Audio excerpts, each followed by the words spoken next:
E aí galera, beleza? Essa vai ser nossa primeira aula de eletrostática, conceitos básicos então de carga elétrica.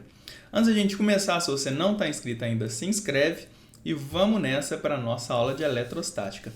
Vamos então aos princípios básicos da eletrostática, né?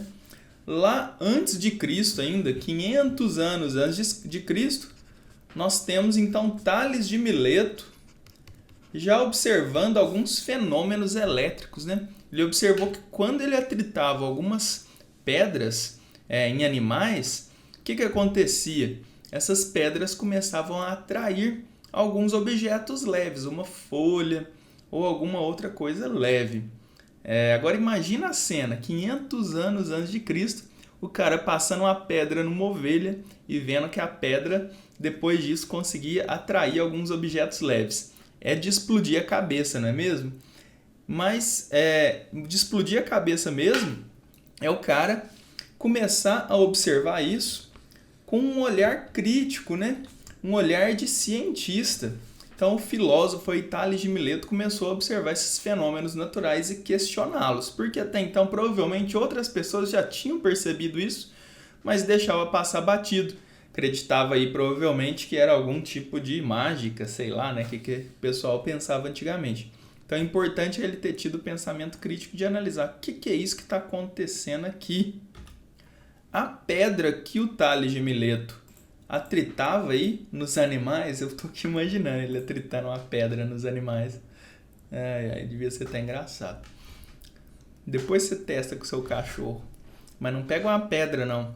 Pega uma régua de acrílico, passa no seu cachorrinho e tenta atrair uns pedacinhos de papel para você ver. Você vai estar reproduzindo o experimento que Tales de Mileto fazia em 500 anos antes de Cristo. Ou passa na sua cabeça.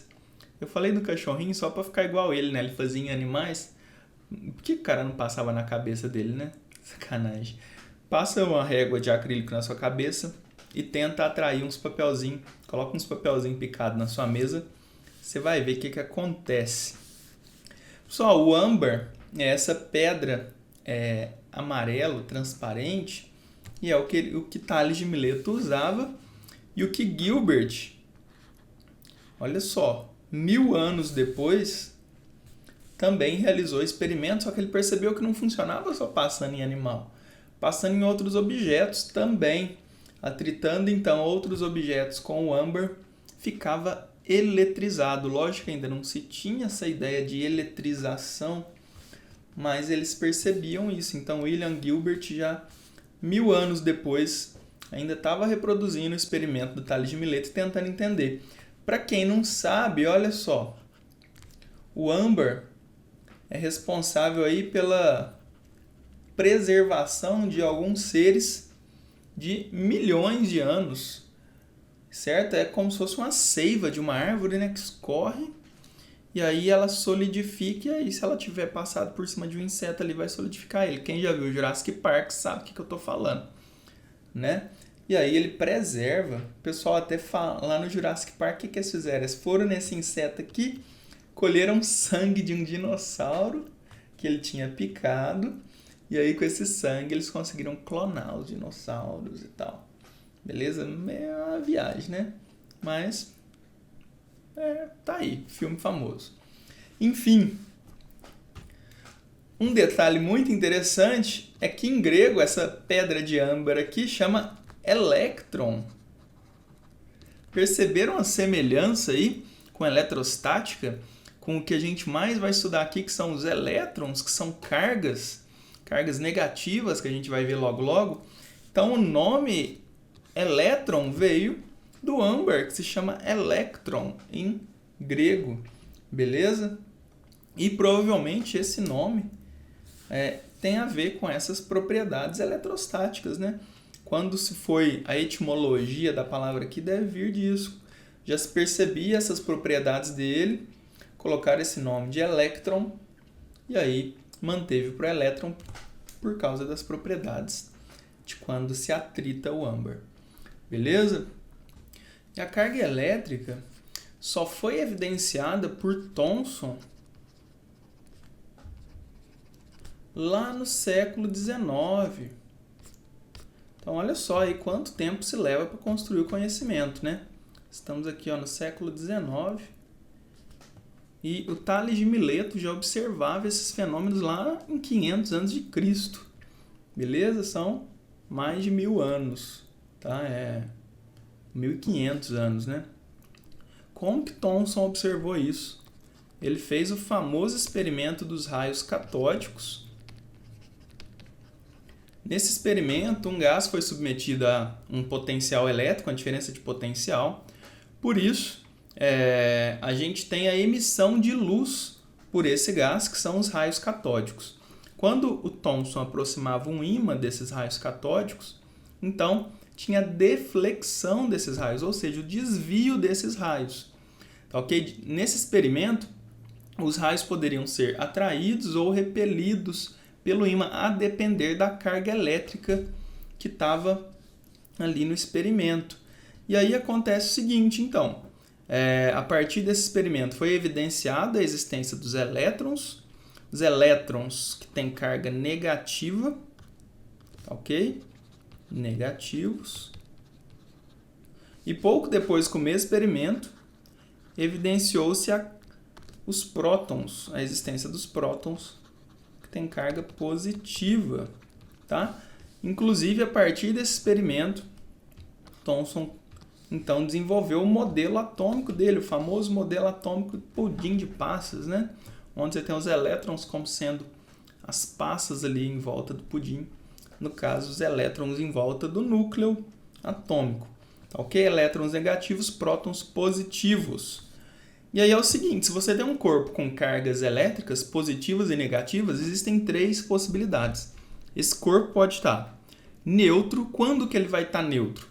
Quando o número de prótons for igual ao número de elétrons, o corpo vai estar neutro. Ele pode estar positivo quando? Quando o número de prótons for maior que o número de elétrons. Positivo. E quando que ele vai estar negativo? Obviamente, quando o número de prótons for menor que o número de elétrons. Galera, então significa o seguinte: tudo tem carga elétrica. Em algumas situações, ou na verdade, na maioria das situações, o que acontece é que as cargas positivas e negativas estão em mesma quantidade. Então, os corpos estão neutros, mas tem carga elétrica. Quando tem um desequilíbrio, eles se tornam positivos ou negativos, beleza?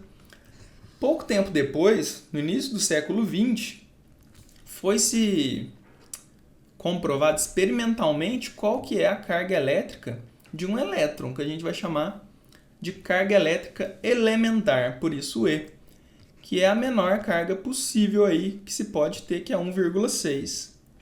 Espera aí, vezes 10 a menos 19 coulombs. Coulombs é a unidade que a gente usa aqui para carga elétrica, beleza?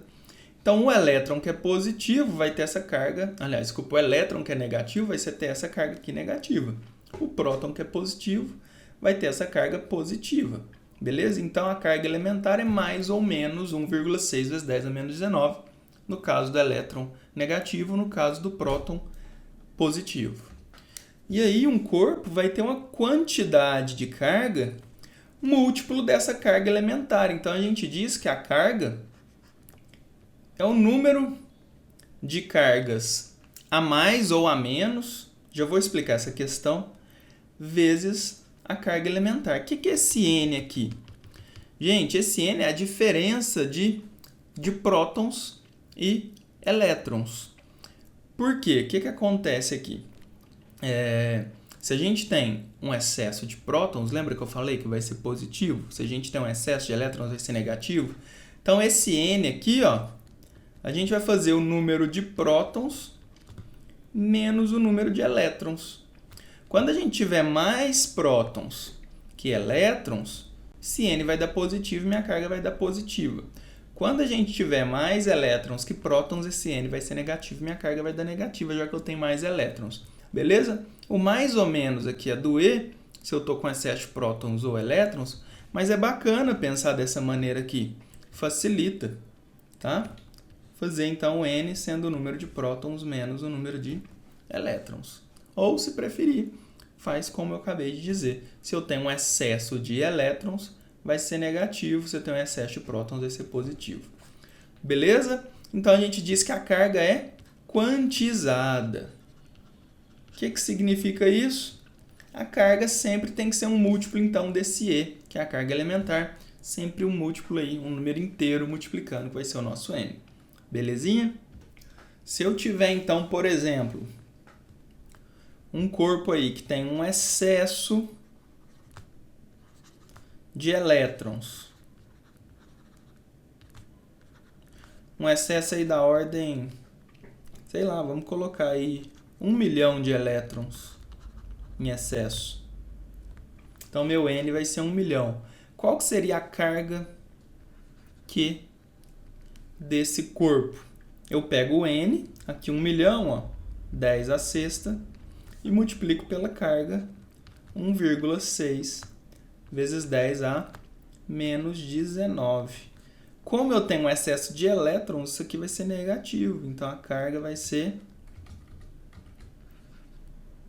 igual a 1,6 negativo vezes 10 elevado a menos 19 mais 6 elevado a menos 13 coulombs. Gente, repara que para eu chegar em 1 coulomb, eu preciso de muita diferença entre elétrons e prótons, né?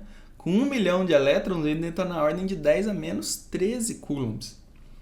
Então, para eu chegar em 1 coulomb, 20 coulombs, 50 coulombs, 100 coulombs, ou seja, né, valores maiores que 1, eu preciso de muito elétron. Ou seja, muito quanto? Muito da ordem aqui, ó, de 10 a menos 19. Então, vai ser da ordem de 10 a mais 19 elétrons. Você tem ideia do quanto que é isso? 1 bilhão seria 10 a nona. É mais que o dobro. É mais que o dobro, não. Seria mais que 10 a 18, né? O que eu quis dizer com o dobro foi passar para 10 a 18. Eu teria que ter a ordem de 10 elevado a 19, gente. 10 a 12 trilhão, 10 a 15 quadrilhão, 10 a 18 pentalhão, pentalhão é esse nome? Pentilhão, não sei o nome que usa. Então pensa aí, é um número muito grande, beleza? Não, pentalhão foi foda, nem sei se é isso não. Mas vocês entenderam a ideia. Para ter uma carga aí de 1 coulomb, você precisa de muita diferença entre elétrons e prótons.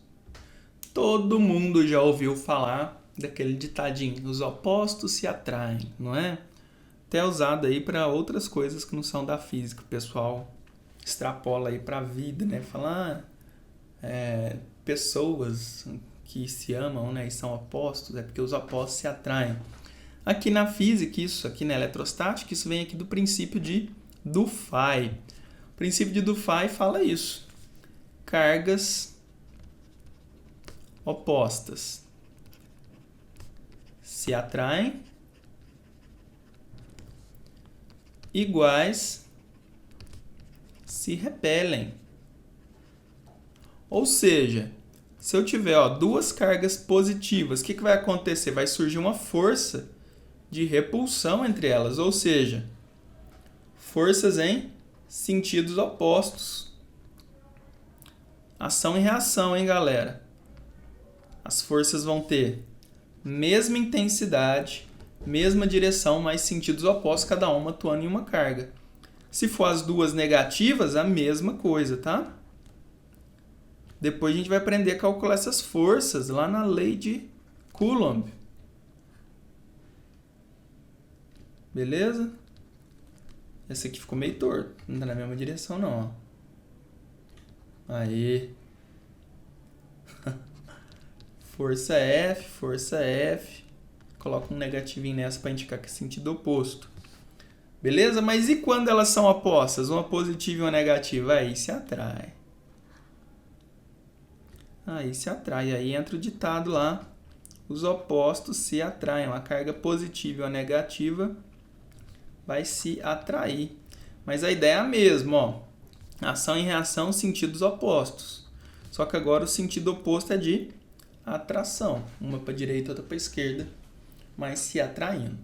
Beleza? Então, o princípio de Dufay fala sobre essa questão de cargas opostas se atraírem e iguais se repelirem. por último, a lei da conservação